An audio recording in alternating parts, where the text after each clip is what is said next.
This has been in the making for a while. Some of you may be wondering why this took so long. Well, I wanted to separate myself from this game. I was pretty much playing it every day for hours after it came out at Sage last year. I knew I couldn't make a video when all I had was pure distilled hype. But now, almost a year out from its release and taking a few months off or so, I think I can finally talk about this game without sounding like a complete and utter fanboy. I mean, I am one, but I hope I can convince you that this is as great as a game as I feel it is. This game was so good that I didn't need a Sonic game this past year because I had my fun. Hours of fun. And with there being no Sonic game coming out in 2021 from what I could see, I am so glad that my title for my last Sonic GT video isn't outdated. But before we get to the fun part, let's talk about the worst thing in this game. The story. The story is very simple.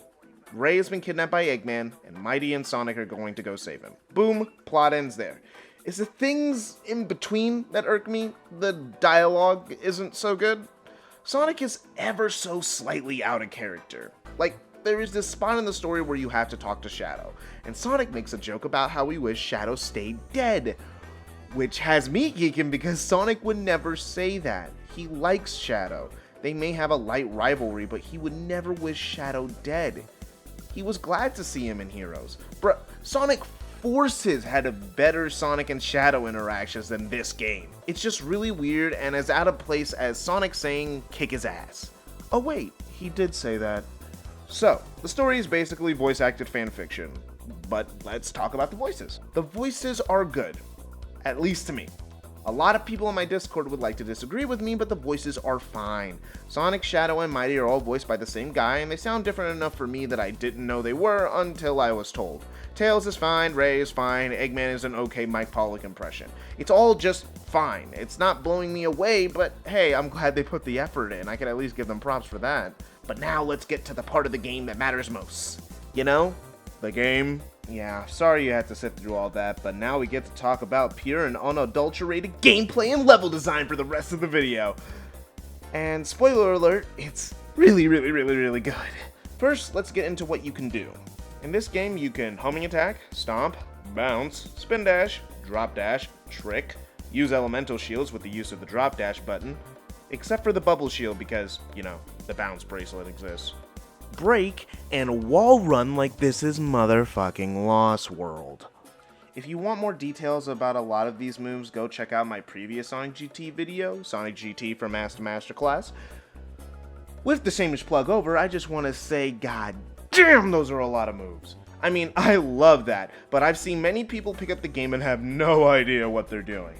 Mostly because they don't pay attention to the tutorial, but it does make the skill floor a little higher. For me, the moves enhance the experience, but if you want a 1-button, 2-button Yuji Naka game, you are not going to find that here. But usually after the first level, most people get a hold of the controls. Now let's talk the level design. Oh, the levels. We got 4 levels here, which is a bit disappointing, but they're all so good I can't even complain. The modified bumper engine works perfectly with the level design. You may remember my biggest problem with the last demo was that the levels were ports or the controls outgrew the level design.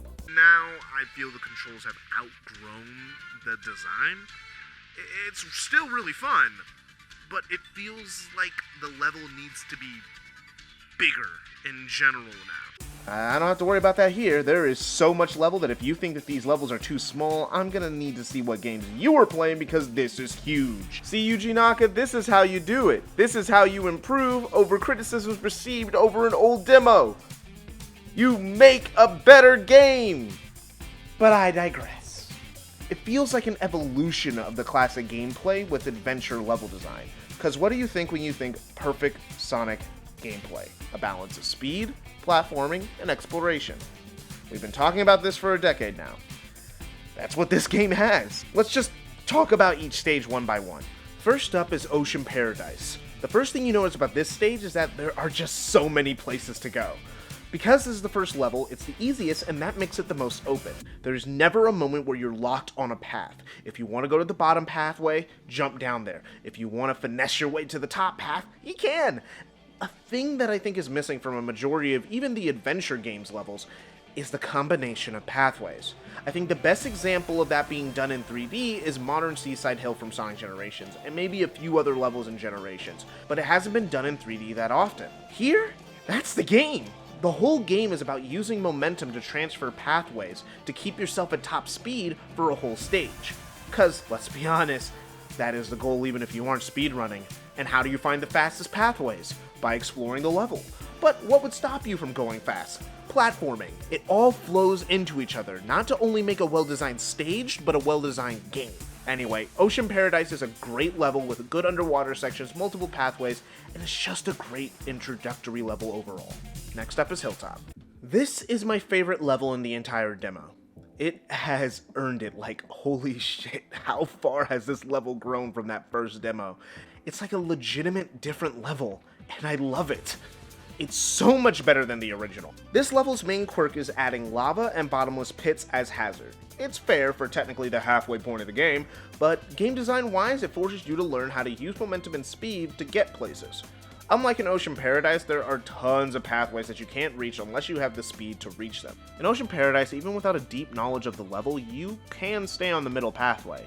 Here, if you don't have enough speed or finesse, you will end up on the bottom pathway. And there are way more obstacles to stop your progress. The game adds little combat sections where you have to defeat enemies to progress. Normally, this would annoy me, like in Sonic Heroes or Sonic Rush, but since the levels are open, there's always a way to avoid them. You just have to figure it out. This level also makes you question what you can and cannot run on, which leads to a lot of facepalm worthy moments when you figure it out.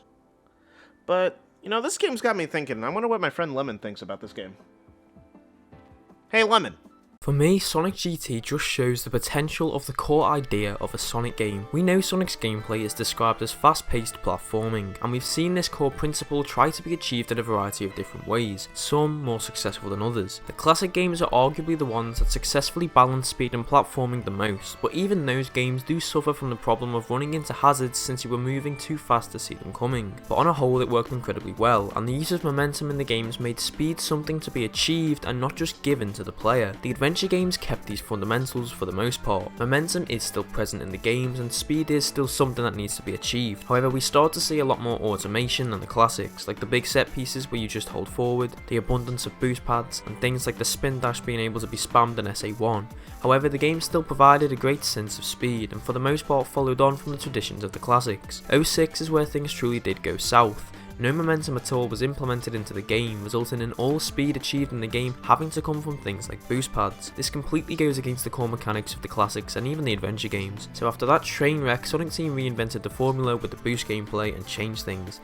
Speed was no longer really achieved and momentum wasn't really needed. You could just reach blistering speeds almost instantly. The trick was more maintaining your speed throughout the levels. And while the boost gameplay is fun in its own right and provides you with some of the fastest Sonic gameplay ever, it is undeniable it completely walks away from the core principles of the classic Sonic games. And this is why Sonic GT impresses me so much, because it feels like a direct transition of taking a classic Sonic game and making it 3D in terms of mechanics. Speed is truly a reward in this game, and there are so many different small mechanics in place you have to work with to achieve blistering speeds. When you hit an extremely fast pace in the game, it's undeniable it feels more rewarding than in a boost game, as you've had to work to get to this speed. In a boost game, you just press the boost button. These core mechanics work perfectly with the huge open level design the game boasts. The spectacle of these stages is on another level. They almost can feel too big at times. My personal favourite, Hilltop Zone, is where I think the game peaks in terms of level design. Vast open stretches of land and extremely hilly terrain accumulate to make an environment that can be blasted through at thrilling speeds. The thing that makes Sonic GT special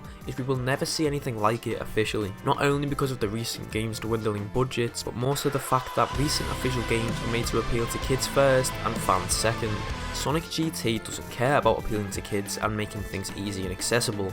It is a game that will be played by hardcore Sonic fans, and it knows this. It assumes you are at least competent at Sonic games and understands the mechanics of momentum. A young child would not have nearly as much fun with this game as fans do. And this is why I like the game so much. In a time where we often feel forgotten by Sonic Team and a bit of an afterthought, it's nice to have something made directly with Sonic fans in mind. Thanks for saying all that. I now feel justified in my opinions. Also, this level just looks gorgeous. My footage doesn't do it justice because of the compression and because I can only record the game in 720p. but goddamn, it's the prettiest level in the game. And the music is so good, I will never be over this violin. Race to win! All this, with multiple fun pathways, leads me to never getting bored. No wonder it's my favorite level in the game. This level is also the first to include a boss battle. This boss will actually take you a while if you don't get the momentum system, but all you have to do is chase the boss and roll in homing attack. The music for the boss is a remix of Sonic 2 Game Gear music, and it's made by Neb Shady, who just so happens to be in my Discord. Hit up the Discord if you want to meet him, he is quite the character. He says that he wanted to make it sound like 06 music, and I definitely see where the influence lies. It sounds like some Sonic 2 Game Gear with White Acropolis, and it sounds great. You guys can check out his SoundCloud for unused GT tracks. The link will be in the description below. The next is a story-only level, Hilltop. Kinda cringy name, to be honest. You could only play this level if you're playing the story mode, which is a bit of an oversight, but it doesn't really matter. You basically go through Hilltop backwards and on fire with slightly different level design, because you know, lava.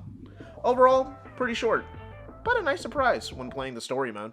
Next up is Sunset Boulevard, which is like a hodgepodge of Studiopolis and Speed Highway, and it's glorious. This level is more linear than the previous two at a glance, but pathway-wise, it's still intricate. Again, it just requires more finesse to mix and match pathways. And since this is the second to last level, there are these orange blockers that make you lose all your speed if you hit them. So now if you want to go fast, you have to learn how to control Sonic at obnoxiously fast speeds. The walls contribute to that by making going fast more about how tightly you can control Sonic. It's a little bit more SA2 than SA1, if you will. But once you get it, the skips in this level are pretty fun to pull off. The level is also over a bottomless pit, which means that you won't always just land on the lower pathway. You will die now. This level also has a boss, and at launch, this boss was the biggest roadblock for enjoying the game. It had a plethora of issues. It was long, tedious, and way too easy to die in. But now the boss is pretty easy, especially if you grab an electric shield. And for those that have a problem with this boss post-patch, all you have to do is bounce, trick, then homing attack. It's how to cheese this boss fight in an instant. You know, I got another friend that I think I remember saying liked this level. Let's hit him up to see what he thinks about this game.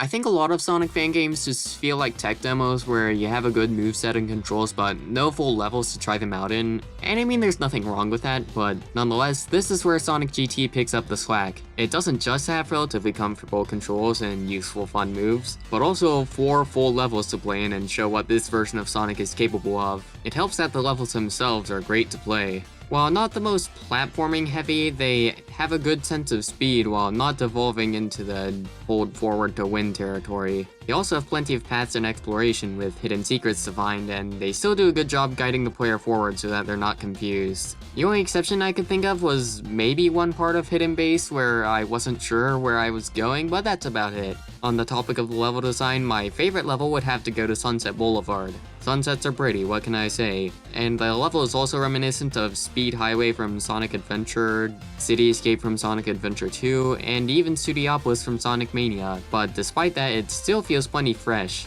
Honestly, I think you could say that about Sonic GT as a whole. At least in terms of its core gameplay, it almost feels like a zenith for the entire series, combining elements from all eras of the franchise. You've got great music, an emphasis on momentum, plenty of moves from the Boost games, Adventure 2 and even the Advanced games, and insane speedrunning potential. Trust me, I've seen it, it's insane. Now, even though I feel like the gameplay at its heart feels like the culmination of what the franchise has accomplished, I wouldn't say it's the best Sonic game ever. For one thing, there isn't as much content as most Sonic games. It's only 4 admittedly large levels, with the S-ranks and additional secrets to find in the time attack. The camera has weird quirks in pretty much every Sonic game, and this is no different, although I do appreciate the ability to center it behind whoever you're playing as. The bosses also aren't that great. As much as I love Sunset Boulevard, the boss of that stage is just obnoxious. Even still, Sonic GT is a great fan game, and I'm glad I checked it out. Well, I personally disagree about that boss in Sunset Boulevard, and because this is my video, he can't retort. Ha ha ha ha ha! Well, next is the final level of the game. Hidden Base. This level hasn't changed much since Demo 3, and as someone who loved this level, I don't mind. Check out my Ask to Masterclass video to hear some of my specific opinions on the level. But overall, I still love it. Greedy added some mines in the tubes to make it more challenging to get to top speed, but all my favorite parts are still here, so everything's good. It's just no longer my favorite level anymore. But it totally fits as the climax, with it being incredibly vertical and the hardest level so far. Also, the music is so fun. After this is the final boss, and it's really fun, and has an amazing song. You just have to run around in circles avoiding bullets, rockets, and lasers. This has the perfect amount of challenge. My advice for you if you think the boss is jank or impossible, honestly, don't be bad. Actually, 2 out of the 3 bosses in the game actually solve the problem I have with most Sonic bosses. See, this may not be common knowledge to anyone outside of my Discord, but I hate boss fights in pretty much anything. I feel they slow the pace and they aren't fun, especially Sonic bosses. Unless we're talking Generations, but I'll praise that game at a different time. Sonic bosses have the problem of forcing me to stand still or wait my turn. Then there's the complete opposite side of the spectrum, which is them being horribly annoying like Sonic Advance 2. I hate the running bosses in Sonic Advance 2. I'm sorry. But in GT, again, 2 out of the 3 bosses are running bosses, technically, but I'm not on rails, and I'm allowed to do whatever I want and use momentum to my advantage. And even if you don't like the bosses, you could give it respect for that. And even though that one boss in Sunset Boulevard isn't really my favorite, I can still hit it whenever I want with enough skill. And that's good enough for me. So we've talked stories, levels, and bosses. The only thing left is the characters. But before I begin, we are going to go to my closet and see what my good friend Ricknick thinks about Sonic GT. Sonic GT is what I wish modern Sonic turned into. You see, the modern Sonic created by Sega and the Sonic team has been developed in such a way that the gameplay modern Sonic inhibits actually discards what made him so great in the first place. The main factor being his momentum, obviously due to the inclusion of the boost. Since Sega took this approach, modern stages have been slowly turning into linear levels that rely way too much on cinematic set pieces and useless gimmicks. Sonic GT takes a step back from that mindset and expands on the fundamental aspects of what makes this Blue Boy truly great.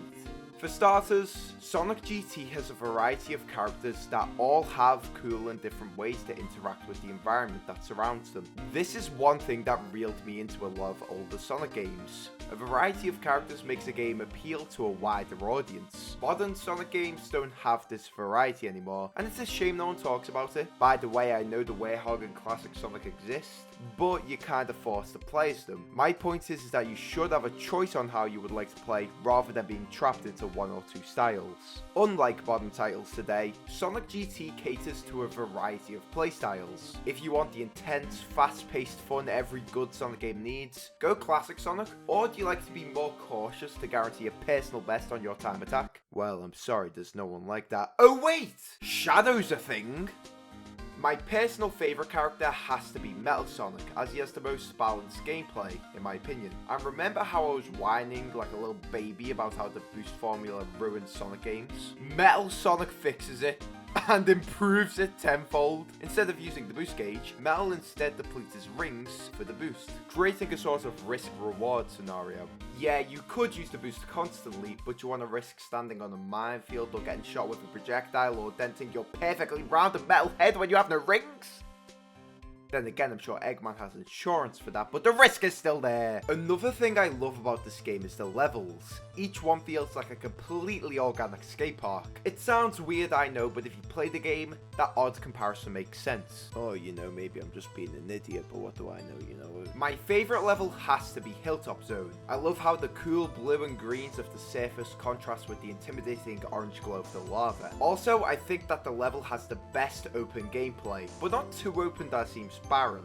Every possible route is packed with enemies, abilities, or just something to keep you entertained. Something that Ocean Paradise and Hidden Base suffered from slightly.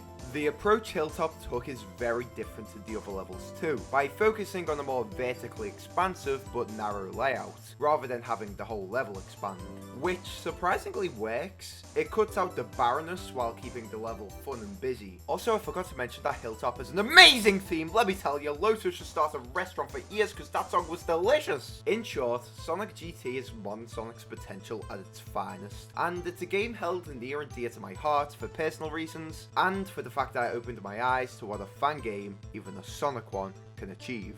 Thanks for letting me on this video, Poto. Now, how do I get home? I do not know where Oh, Ricknick. He thinks I'll tell him.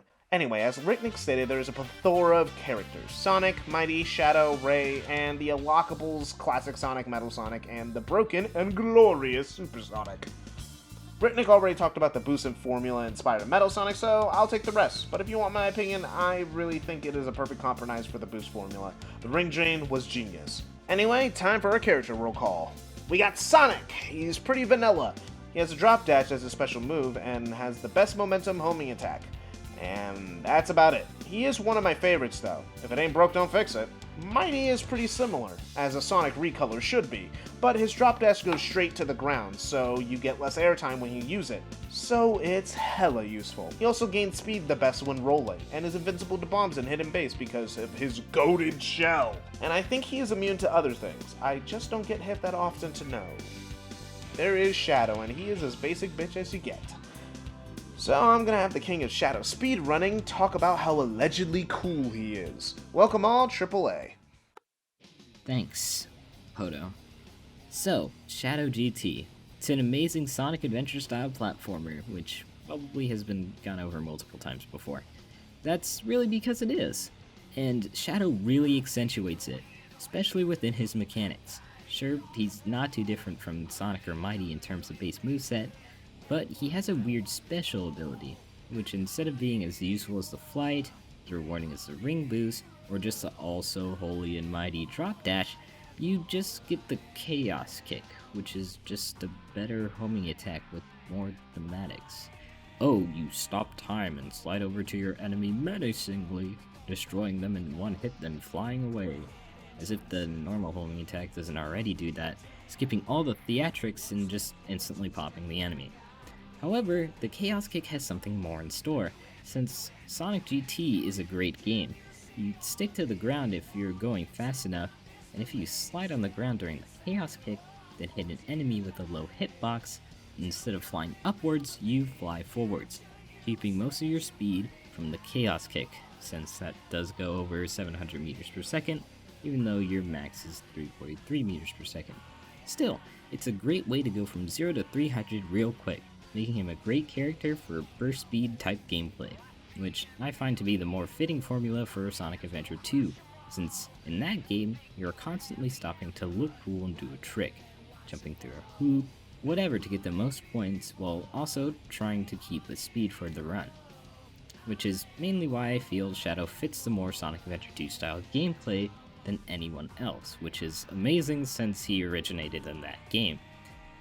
Anyways, it's especially true because he doesn't have the drop dash, the main thing for keeping your momentum in this game, which means all that landing will catch up to you and slow you down immensely, which sure you could just spin dash, but that completely stops you and you're getting barely more speed.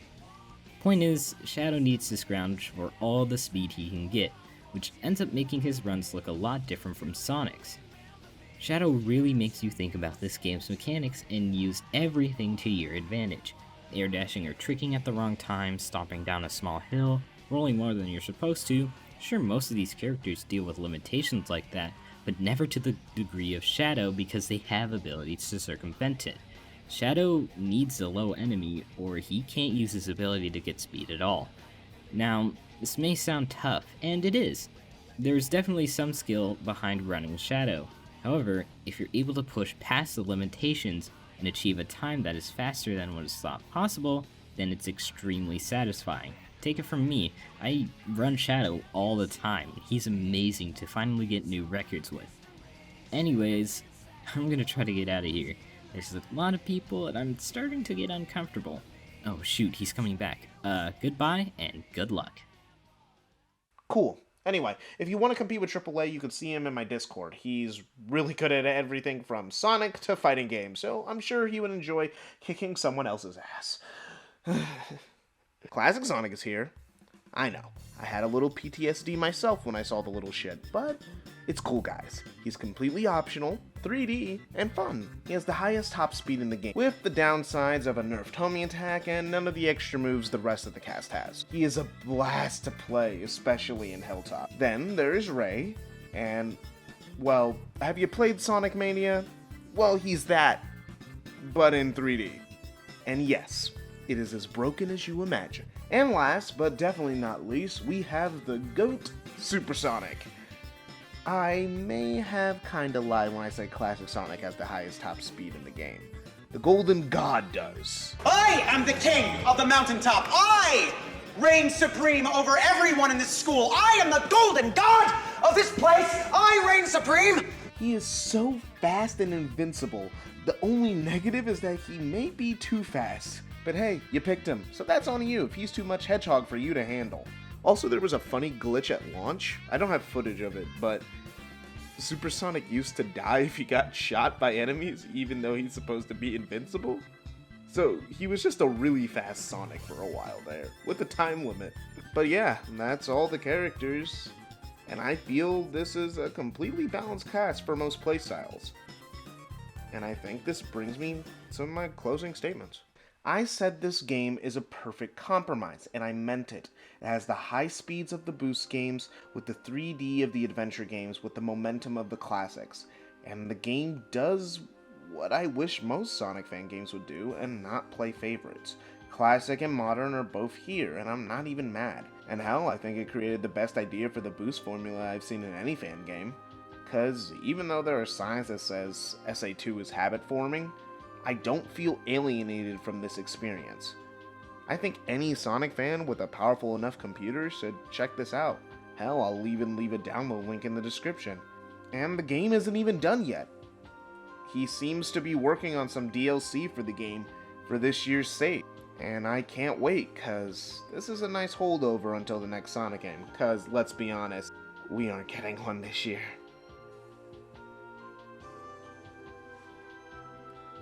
So that was it, the Fable GT video. Sorry it took so long, but school's a bitch. But I did appear in a few collabs, and I created a playlist that you all can check out. I also wanted to thank Lemon, Ricknick, Iggy Minius, and AAA for appearing in this video. They really didn't need to. And while I'm at it, thank you, Hero, for the avatar and thumbnail. And thank you for watching. Just know that you guys are the reason that I upload, so thanks. Thanks again. Well, next should be the Spark 2 video, and then we can move on to the Sonic retrospective. It is his 30th after all. And for my anime viewers, I'll be covering all of Gintama since that ended a bit ago. Hope to see you all in the future, and don't forget to join the Discord if you want to hang out with me, and see you guys next time. So I actually finished editing the video, so slight addendum here. This video was supposed to come out in March, and then school happened, and I had no time to make a 30-minute video, and it just wasn't gonna happen. So, yeah, that's why this happened, and this video's coming out on his 30th anniversary. Thank you for coming, and watching it. Oh, this video wasn't gonna come out, but, yeah, so that's why some of the earlier stuff in the video seems a little outdated. Yes, I know. Sonic Central happened. We are getting a Sonic game this year. Sonic Colors Ultimate. Don't worry. I'm up to date. Old video. But everything that I said earlier in this last section still stands. And, but now I actually just gotta thank my Discord for being supportive throughout the editing process. Even DuckTales with his memes about constantly hounding me when the video's actually gonna come out. It was it was still nice. Thanks again. See you next time.